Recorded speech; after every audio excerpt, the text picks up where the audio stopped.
Next question. Yes, good afternoon. Ilana Judah from FX File Architects in New York. I wanted to switch the angle of the discussion a little bit to the issue of adaptation and resilience in your investment portfolio, especially given the, we see increasingly extreme climate events, and obviously risk, as was mentioned earlier in the presentations, is obviously a very critical issue to the portfolio. So I was wondering if you could elaborate a little bit upon your strategies for mitigation and adaptation in buildings.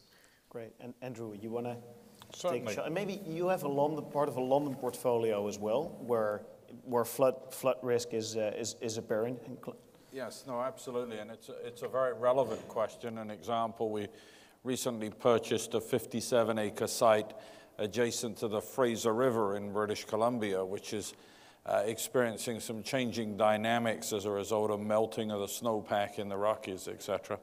And we're certainly very conscious of that, and we went through a very deliberative process before concluding on that, and we are going to be incorporating risk mitigating factors above and beyond that which we're required to do by the municipality, because we certainly need to be able to answer to that in our design of our new builds. We're certainly exceeding, in many cases, the requirements around elements that will be subject to changes in weather patterns or affected by changes in weather patterns, because we're certainly seeing that. I won't comment on what's causing those changes, but I will certainly say we're seeing those changes very much happen across our portfolio.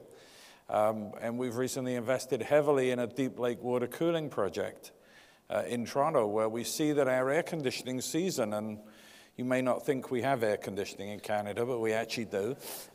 Where our air conditioning season has extended just in my working lifetime in that city, and I got into that city in '74, and we're now seeing a 3-week extension on either end of those shoulders. So that's another 6 weeks of air conditioning. And that's significant when we think of the amount of energy being used.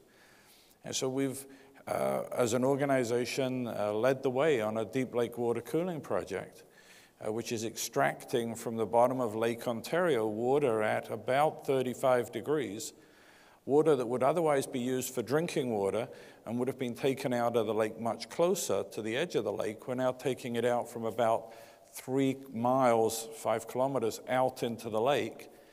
And before it's used for drinking water purposes, we're running it through massive heat exchangers.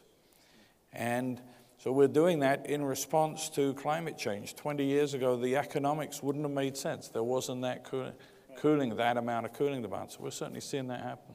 Great. Well, being mindful of time, I can't see the other microphone. So if there's somebody there, just... No? Okay, good. Then is there another microphone? Maybe there's no other microphone. Okay, so we got another question. My name is Jean Caroon from the American Institute of Architects Historic Resources Committee. Your presentations largely represent the allure of the new as well as the allure of the green and the allure of the large scale, which has a long carbon payback.